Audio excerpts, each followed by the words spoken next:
Om Namo Bhagavate Vasudevaya.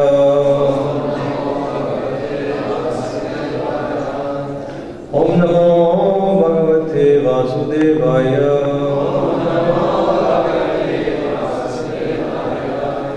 Reading from Grantaraj Srimad Bhagavatam, Canto 5, Chapter 3, Text 6, chapter entitled Rishabhadev's Appearance.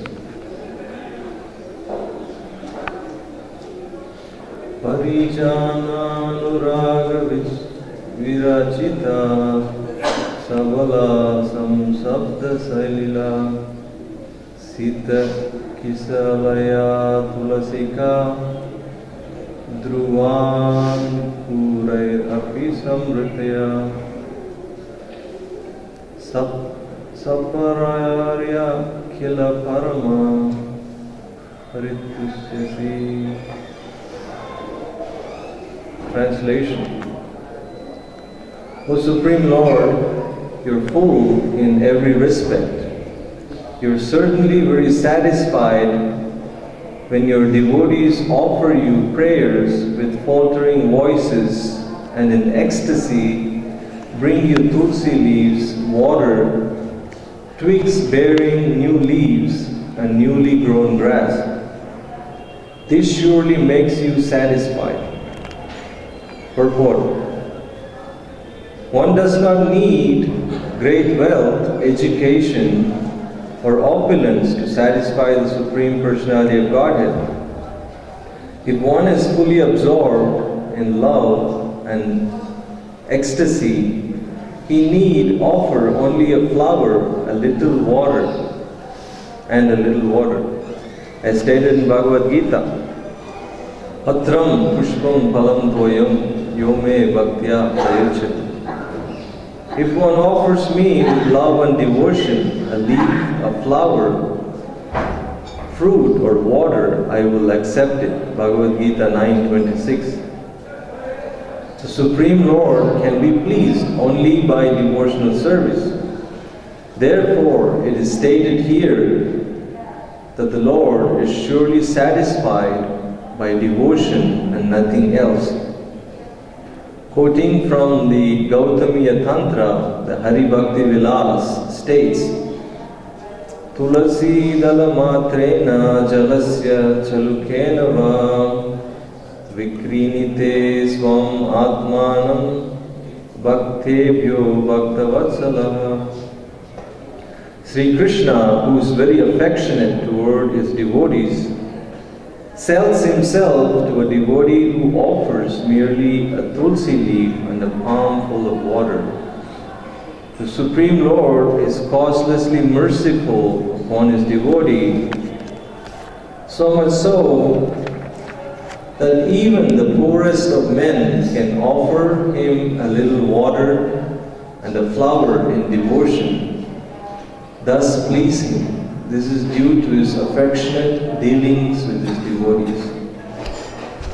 Om Agyana Timurandasya Gananjana Shalakaya Chakshurun Militamena Tasmai Shri Guru Venu Namo Vishnu Padaya Krishna Prasthaya Bhutale Srimati Devamrita Swami Nandinami Namo Vishnu Padaya Krishna Prasthaya Bhutale Srimati Bhakti Vedanta Swami Nandinami Namaste Saraswati Devi Gauravani Prasthaya Nidhi Shunyavani Paschatya Devastharam Jai Sri Krishna Chaitanya Prabhu Nityananda Shri Advaita Gadadhar Sivasati Prabhu Bhakti Hare Krishna, Krishna Krishna, Hare Hare Hare Rama, Hare Rama, Rama Rama.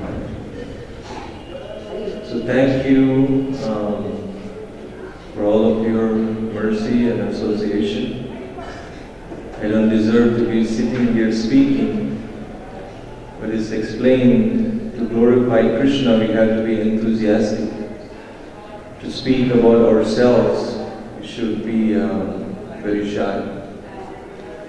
So, just a little introduction. Most of you don't know me.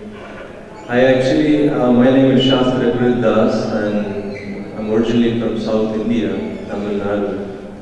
But I met the devotees when I was studying in New Zealand. and I met my spiritual master Devamrita Swami there, and he took me to USA. I live in Los Angeles for the past 13 years or so, and I distribute books. That's my seva. Full-time book distribution and also congregational preaching. So I'm just here after this book marathon to have all your association and recharge the spiritual battery. It's a very beautiful translation and purport by Srila Prabhupada as usual. Prabhupada makes it very easy for us to understand the message of Srimad Bhagavatam. And reading this verse, Prabhupada is quoting from here, from the Hari Bhakti Vilas, how Krishna is ready to sell himself if a devotee just offers him a tulsi leaf and some palm full of water, Ganges water. So it reminded me of this pastime of Advaita Acharya. Advaita Acharya, he saw how people were so absorbed in ritualistic ceremonies and false ego, and weddings and Shraddha ceremony, so many things, but there was no bhakti. So Advaita Acharya was actually feeling very sad. So he invited, by worshipping Shalagram Shila, the tulsi leaves and Ganges water, he invited Mahaprabhu to appear and save the conditioned souls. What to speak of now? Advaita Acharya thought people were fallen when they were doing ritualistic ceremonies. If we look around now, just 500 years later, people are absorbed in so many sinful activities. So much so that most souls of this time won't get a human form of life. Because like Prabhupada says, people are living like cats and dogs, which means they're preparing themselves for a lower birth. It's very sad. So, in this verse, Prabhupada is translating Srimad Bhagavatam, explaining how Krishna is very pleased if a devotee offers him just a tulsi leaf and some water in ecstasy. Prabhupada is making this point, how if we offer things to Krishna with a faltering voice and in ecstasy, Krishna is very pleased. And this is the point I wanted to speak about, how this ecstasy is not an ordinary thing. This ecstasy is actually the mercy of the spiritual master. We can't feel ecstasy in spiritual life unless we have the mercy of our spiritual master. It's like the Brahmana, illiterate Brahmana in Sri Rangam, South India. He was actually illiterate. He had the Bhagavad Gita upside down. But Chaitanya Mahaprabhu, the Supreme Personality of Godhead, Ranganath himself, he ignored all the Brahmins that were great scholars of the Vedas, and they were chanting perfect meter and Sanskrit knowledge. But Mahaprabhu ignored all of them and approached this Brahmana and started talking to him. And Chaitanya Mahaprabhu asked him, I can see you can't read the books because, you have them upside down. But you're crying. What's the secret? What's going on? And this Brahmana explained, at the time of initiation, my Guru Maharaj, he knew that I can't read, but still he instructed me that I should read the entire Bhagavad Gita daily, every day. And the Brahmana was making an attempt, and the Brahmana explained, just by making an attempt to follow the instructions of the spiritual master, he can see the pages of the Bhagavad Gita, Krishna and Arjuna. In the battle of Kurukshetra, Krishna has become the Partha Sarathi, the chariot driver of Arjuna. And this Brahmana was crying to see how the Supreme Personality of Godhead is taking such a lowly position to serve his devotee. It was revealed to him, we can see in the pages of the Bhagavad Gita, just because he was trying to follow the instruction of the spiritual master. And Prabhupada explains how the spiritual master also knew that this person was illiterate. It's not like the spiritual master didn't know. But he was making an attempt and he was feeling ecstasy, was revealed to him. And it's also explained when Chaitanya Mahaprabhu was chanting Hare Krishna Mahamantra, he was feeling ecstasy. Nayanam Galada Sudaraya Vadanam Gadgada Rudaya Gira Pulakaya Nishitam Bhakukada Tavanama Krahani Bhavishat. Chaitanya Mahaprabhu was chanting Hare Krishna mantra and he was feeling, topmost ecstasy, but still he went to his spiritual master and he was checking with him. Okay, now I'm chanting this mantra and I'm feeling like this. Is that okay? And his spiritual master said, yes, my dear son, your life is perfect because you're feeling devotional ecstasies. You're feeling the right way. So you can imagine how even the Supreme Personality of Godhead is feeling ecstasy, but he's not whimsical. He is cross-reference, he's cross-checking with the spiritual master if he's doing the right thing. So this is actually the secret of success, is when we please our spiritual master, this ecstasy will be given to us. This will be revealed to us. It's not a mechanical thing, it's not a cheap thing. So the point is, we have to work hard for the mission of the spiritual master. Wherever we are, whoever we are, it doesn't matter. We have to work hard for the mission of the spiritual master.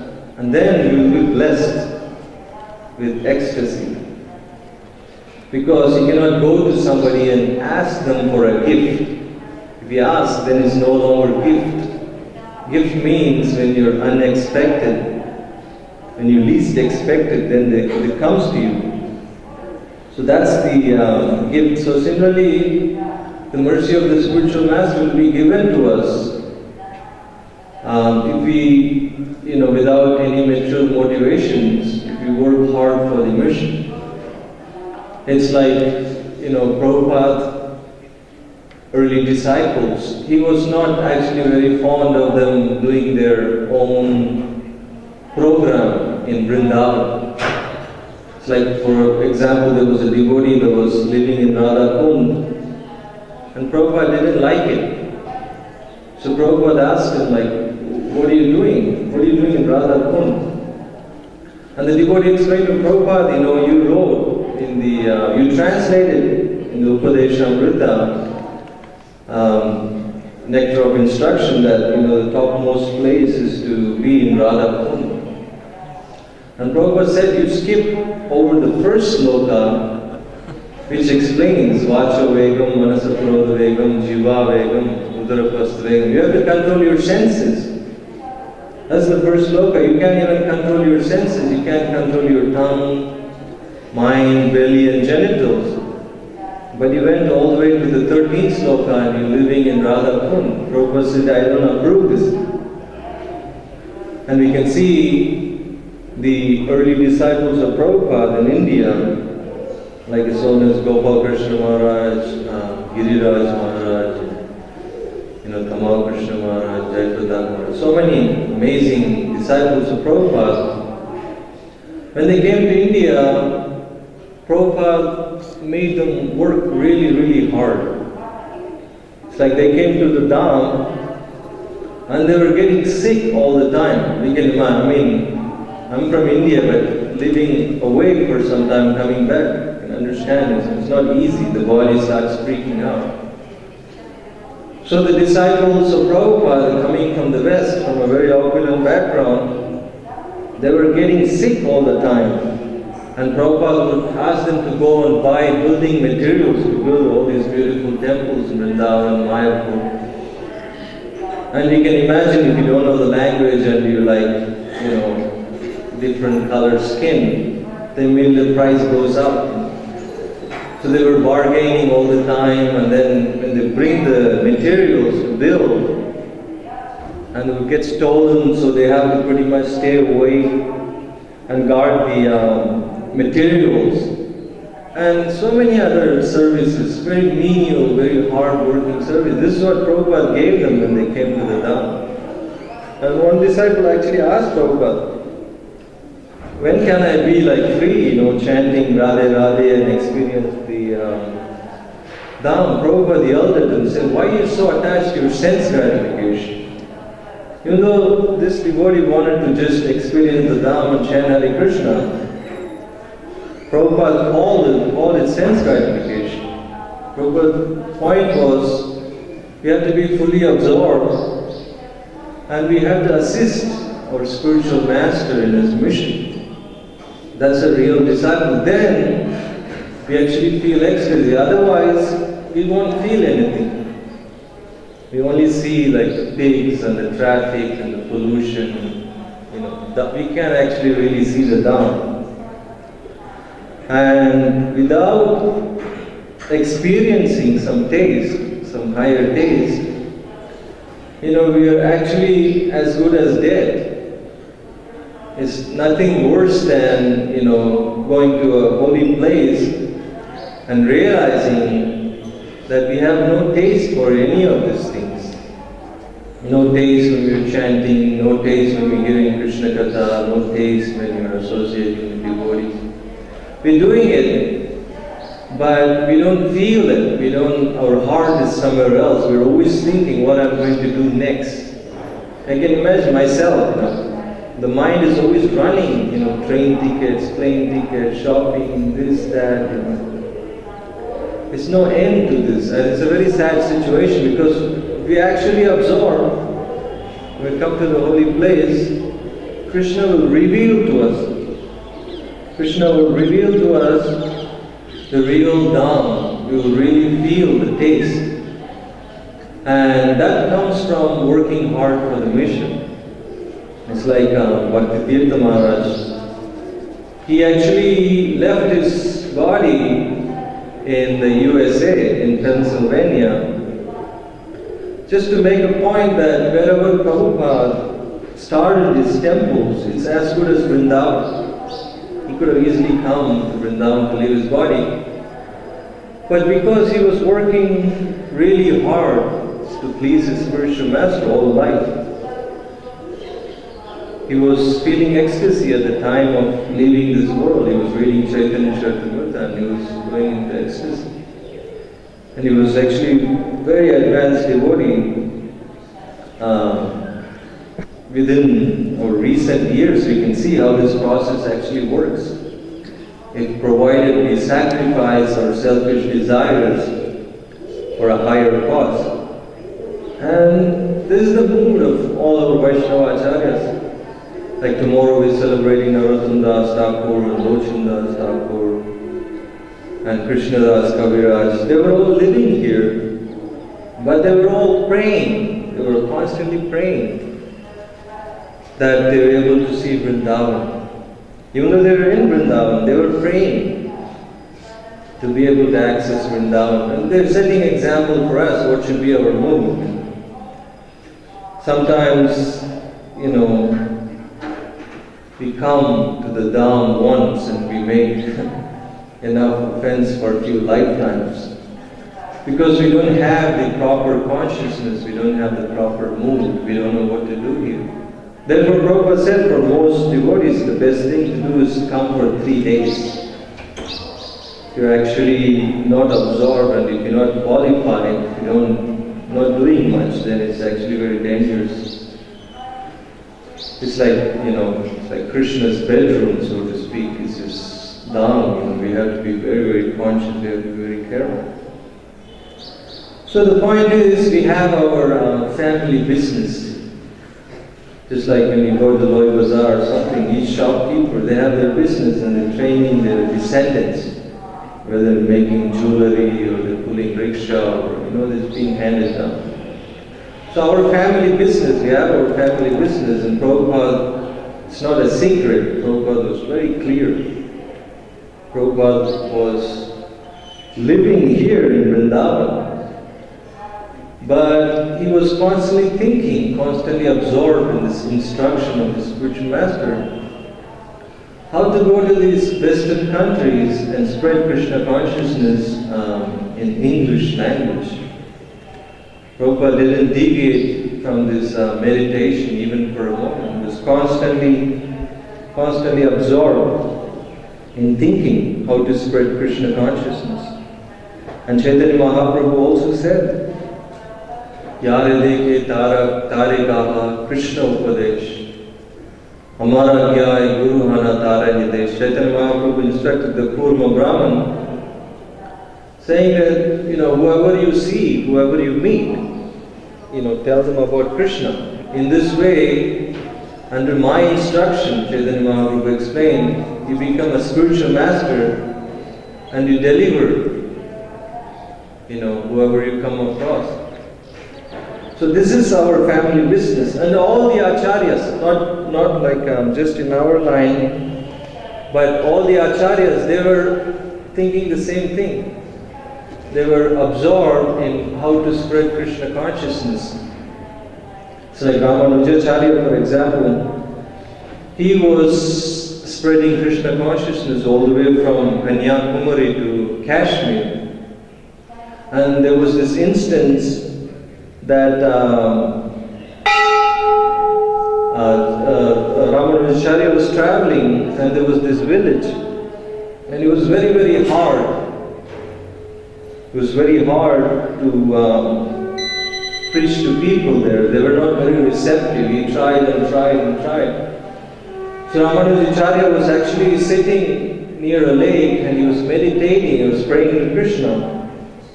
How am I going to deliver all these people, Somehow or other I have to, soften their hearts. So this realization came to him, how these three substances, namely the water from the feet of a Vaishnava, the dust from the feet of Vaishnava, and the remnants of prasad left by the Vaishnavas, these things are actually very purifying, and they can give one bhakti. Jai Sri Radha Shyam Krishna Balaram. So Ramanujacharya saw how these people were so stubborn and hard-hearted, so he asked one of his disciples. He didn't do it himself, he was so humble. He asked one of his disciples, you go, and there's this lake where people were bathing, they were getting water for drinking and cooking and washing and everything. So Ramanujacharya asked this disciple to go and just simply wash his feet in the lake and come back. And this was an amazing devotee, disciple. So as soon as he did that, people's heart started changing. They started to become more receptive to hear Hari Katha and Hari Kirtan. So this is a very powerful process. The Acharyas, they constantly thinking how to spread Krishna consciousness. And the Acharyas are so powerful, just by their desire, Krishna will let this happen. It's actually explained that a fish, the way it nourishes its offspring is that a fish would swim and the baby fishes would follow. And every now and then the fish would turn around and glance at the baby fish. And just with so much love it's glancing and the baby fish gets nourished. And a tortoise, kurma, he lays his eggs in the shore, but he's in the middle of the ocean. But he's always thinking, meditating on the eggs. So just through this meditation, the eggs actually hatch and the babies come up. And it's explained like mammals, like a cow and a calf or a bird lays eggs and sit on it. So that's through physical contact that the offsprings of a mammal is nourished. So similarly, a saintly person, if he just thinks about us, or if he just glances at us, or if there is some physical contact, we get some remnants or an embrace or Mahaprasad, it's actually very, very uplifting. It's very uplifting towards our spiritual life. So Prabhupada was constantly meditating on how to deliver all the fallen conditioned souls. So Prabhupada's desire was so strong and unconditional that Krishna let it happen. And here in this verse it says how Prabhupada is explaining, one does not need great wealth, education or opulence to satisfy the Supreme Personality of Godhead. One need offer only a flower and a little water. So from this verse we can understand that we don't need much to please the Supreme Personality of Godhead. It's actually better, or it's actually an impediment, at least in the beginning stages of life, to have many qualities and qualifications. Like when Kunti prayed, Janmaisvarya Sutta Srivir Yadamana Madhapuman. When we have so many things, if you're not qualified, it actually becomes interference in our devotional life. It's like Haridas Thakur, he met with his prisoners. And Haridas Thakur actually blessed them, saying, all of you, may you remain as you are. And they were really confused, what kind of blessing we are getting, because we are in this dungeon, in this prison, eating some old food, and there's no proper lighting or air. But what Haridas Thakur meant was, they are put in this difficult situation, but that's giving them the right attitude, the right mood. So they were serving Haridas Thakur and hearing from him in a very submissive mood.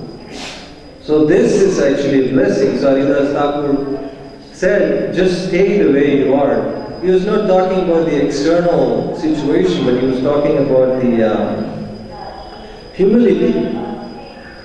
It's very, very very, very important ingredient in spiritual life. As long as you're not humble, we cannot grow in spiritual life.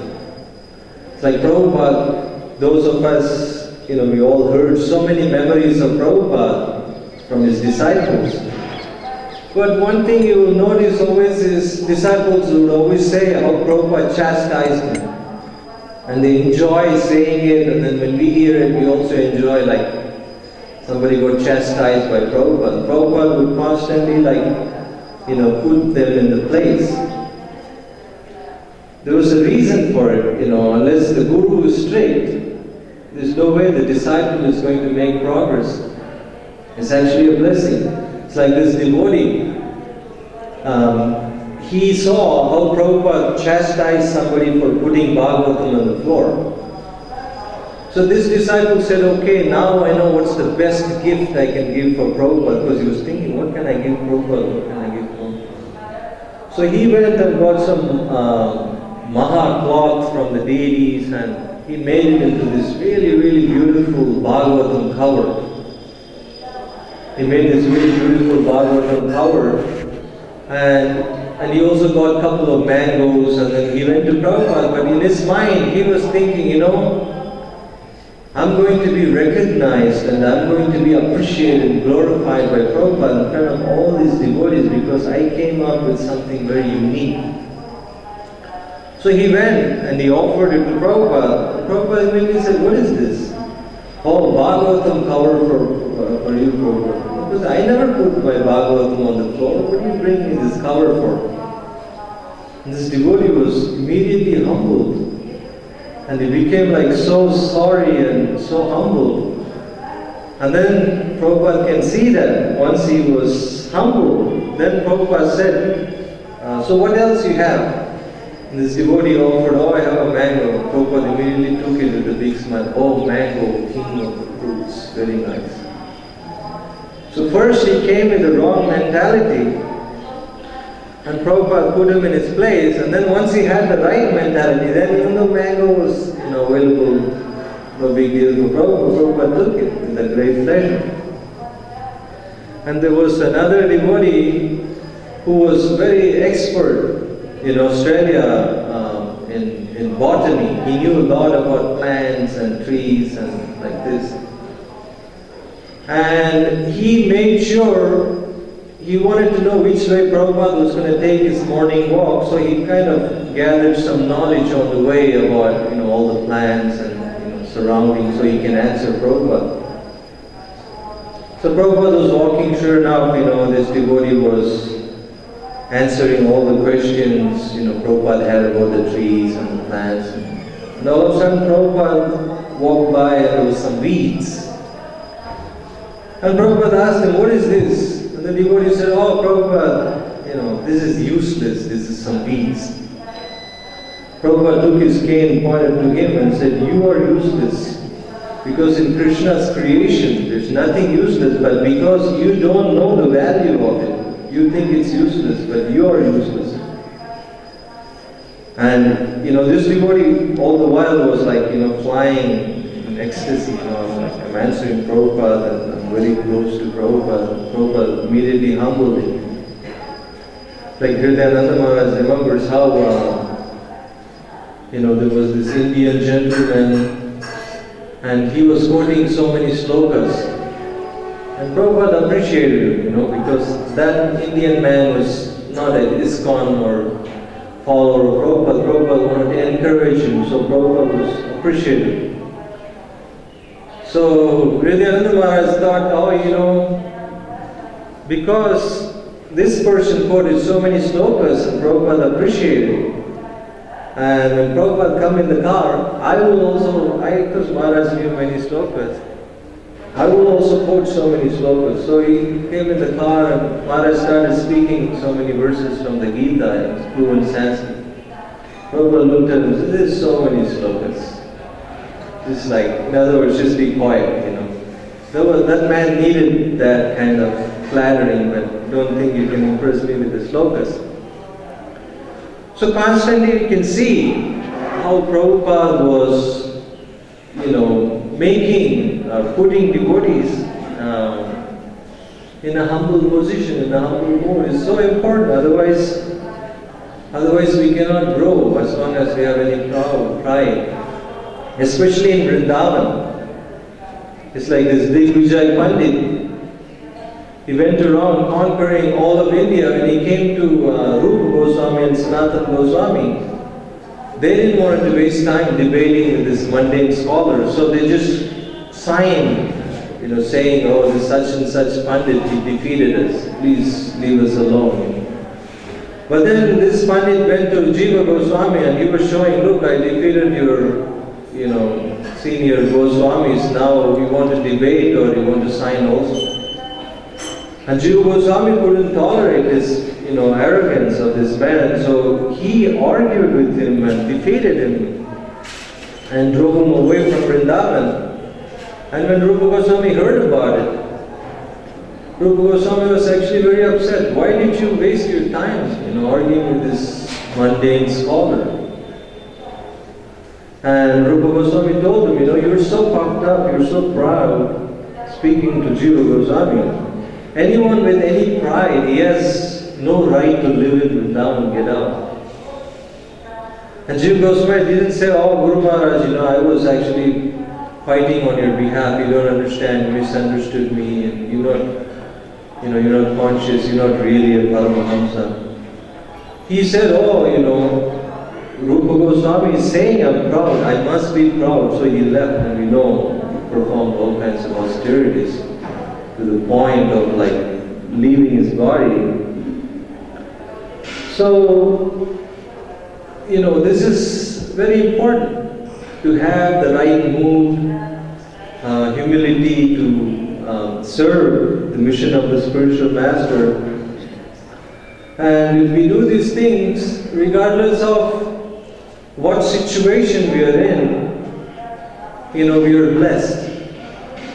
Even materially speaking, if things are not going right, as long as we are serving the mission of the spiritual master with the right mood, we are actually blessed. On the other hand, Bhagavatam explains, if you're in a wonderful situation, everything is going nice, but you don't have the right mentality, you're not serving, then the opulent situation actually becomes like a burden. This world is called the Bhavasagara, ocean of birth and death, and if somebody is drowning and then you put a crown on their head, they sink deeper.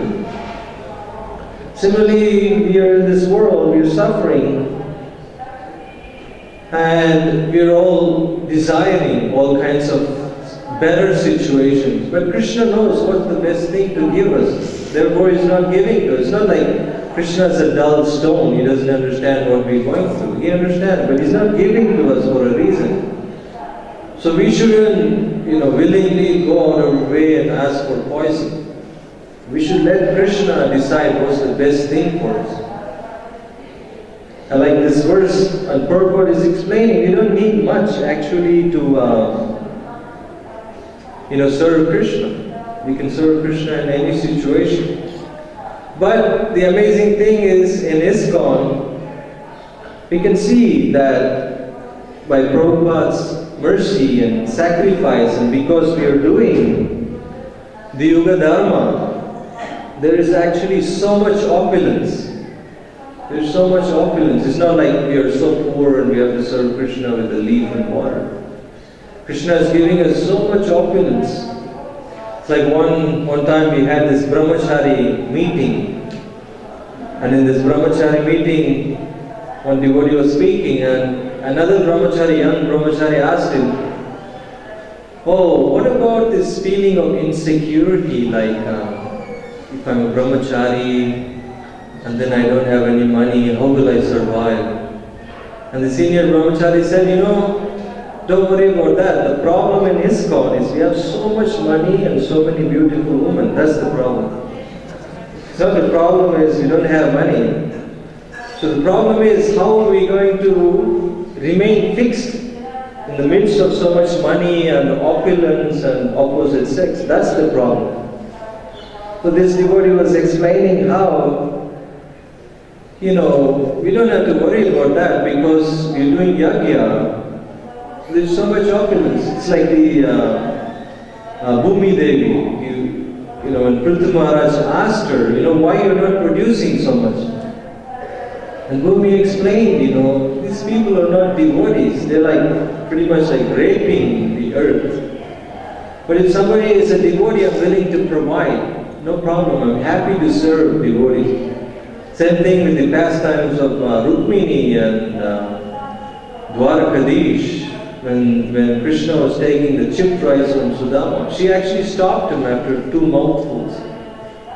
I already gave them so much beauty and good looks and jewelry and palaces, and if you take one more mouthful, I feel so indebted to Sudama, I'll have to go to his house and become a maidservant. So she stopped him. So by performing yajna, we don't need to worry about, insecurity or serving in poverty. There's so much opulence. There's so much opulence. So much so that people are actually envious of us. People are actually so envious. It's like I went to buy a car for the temple. I went to this dealership in Volkswagen. And I was dressed as a brahmachari and I was looking at the cars and I was asking this, the guy that's showing me the cars for a discount. And the guy says, I looked you guys up on the internet. You have so much money. You don't need discount. This is what he's telling me. I don't know which temple he looked up and what figures he got. I told him, ISKCON is so big and each temple are financially independent, so the temple I come from is not what you think, so you have to consider that, But he was convinced that you guys have so much money, you don't need a discount, don't ask me for a discount. So Krishna says, Tesham Nityabhiyuktanam Yogakshemam Vahamyaham, that he provides. Like when I was in Sri Rangam, there was this devotee, there was this, separate place for this devotee. And this devotee, as a karmi, he used to break rocks for work. He was working day and night breaking rocks. And one day he broke this huge rock, and there was this little tadpole, this teeny frog was deep inside the rock, and there was just enough water for him to survive comfortably within the rock. So he had this realization, here I am breaking rocks and working like an ass, and Krishna is providing for this little frog, inside this huge rock. Why I don't have this understanding? So he gave up everything. And he would just chant and chant and chant. He became an amazing devotee. And Ranganath personally would bring him lunch every day. And one day Ramanujacharya saw this, Ranganath is going every day, same time, some place. And then he saw Ranganath is bringing this devotee lunch. And Ramanujacharya said, no. He went to the devotee and said, you can't accept this, from the Lord. Please don't accept. I will arrange for your lunch, Prasad. Don't worry. So there's so many instances that, Krishna takes care of his devotees. If we just serve Krishna, there's so much opulence, there's so much prasad. I'm amazed, in Vrindavan, when we go to take prasad, can't even stand up after the breakfast or lunch. There's so much prasad. And everybody is looking shiny and healthy and happy. It's not like they're working 9 to 5 jobs and traffic. And we just chant Hare Krishna and do some seva. There's so much happiness. Krishna takes care of his devotees. This is actually, Prabhupada's mercy. Prabhupada has given us this gift, very special gift. It's like this one time, one devotee, Prabhupada kept saying, okay, if you serve Krishna, in case you don't complete your bhakti, then you will take birth in India. And Prabhupada would keep saying, even the devatas, even the demigods are standing in line to take birth in India. Prabhupada kept saying the Bharatvarsha, how special it is. But this devotee, all the time he was getting sick, and when he comes to India, he didn't like the traffic and the pollution and the population and the cheating and so many things he didn't like about India. So one day he asked Prabhupada, don't mind me asking, do we have to take birth in India in case you don't complete this bhakti yoga? And Prabhupada said, no, we have created our centers in so many places. You can take birth in one of those places, that's all right. So Prabhupada was, very proud of his international society, how there's facility anywhere in the world. Like most of the, Indians that are practicing bhakti yoga in the West, we found out after we went to the West, because some American or European devotee was standing in the street with the Bhagavad Gita. We tried to escape Krishna here, but Krishna is waiting for us there in the streets. So this is Prabhupada's mercy. It's like recently Jai Patak Maharaj was visiting Los Angeles, and this new girl, she met with him, and she was telling him how, her father is a Bengali. Maharaj asked him about her parents. And she said, my father is a Bengali and my mother is American. And Jayapataka Maharaj said, me too. So Maharaj was talking about, Prabhupada and his mother. So this is actually truly international society for Krishna consciousness. And who can do this, who can do something like this? All parts of the world, people are becoming, Vaishnavas. It's unheard of. Anybody can actually build temples. It's not new, we have like, so many Birla Mandir and so many beautiful temples in ISKCON. Millions and millions of dollars worth marble temples like that. But to create pure devotees that live in the temple, that's not a cheap thing. Prabhupada said, my devotees are the jewels that decorate my temples. So to create pure devotees, that's actually very special. Everybody can pretend or imitate or make a big show like they're doing something, but there's a big difference. What Prabhupada has created, what everybody else is trying to do is like big difference. It's like I was going around with Mahapurush Prabhu, he was explaining how when Vatsasura was, this Asura was disguised as a little calf, and he got into this intimate circles of Krishna, and Vatsasura was in ecstasy, he was dancing and jumping up and down because he thought, I'm so close to Krishna, just a matter of time I'm going to kill him. So he was dancing in ecstasy, jumping in ecstasy. And Krishna saw, why is this calf, overdoing it, too much devotion is a sign of a thief. So Krishna saw, he caught the attention of Krishna that he's doing something very different and unusual. So Krishna saw, okay, I know who you are. So many people look like,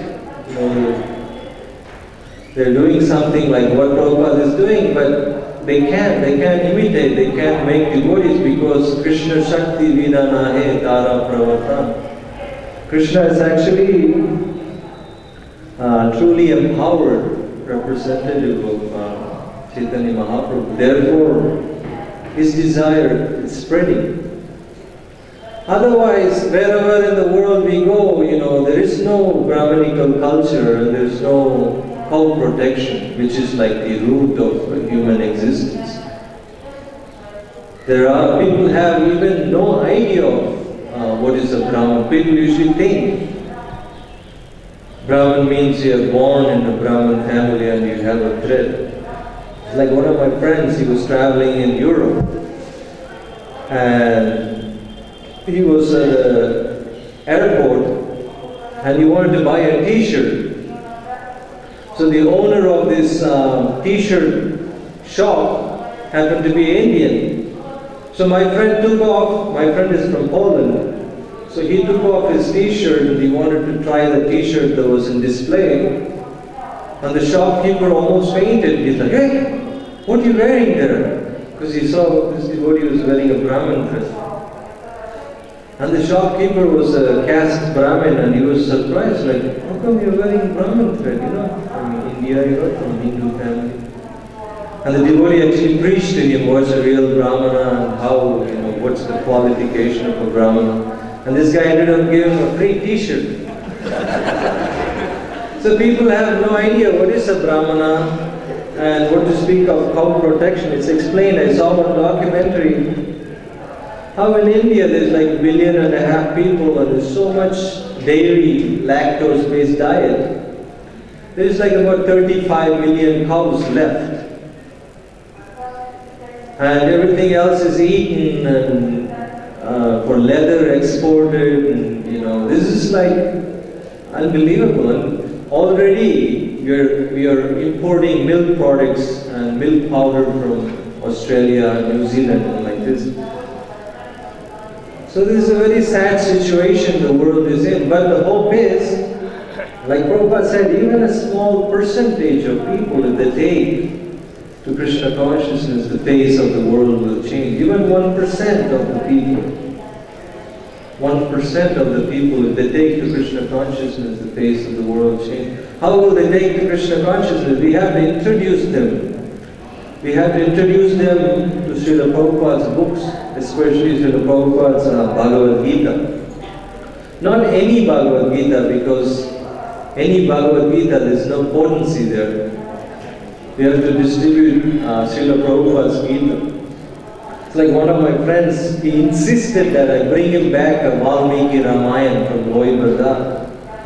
So I went and looked at few translations. It's like unbelievable. I'm like, I was thinking, I can't buy this, this is a disservice. Anybody who reads this, they will become atheists or Mayavadi, Because in the back it says how, this book is talking about ancient India and Indian souls, and it's all like bodily concept, nothing about Ram or pure bhakti or anything like that. So people can read lifetime after lifetime all these translations, but they will not have any change of heart.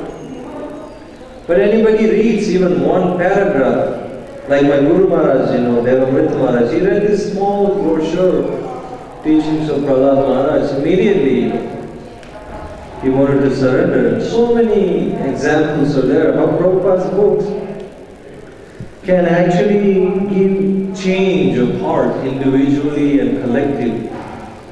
It's like in the West, there's so many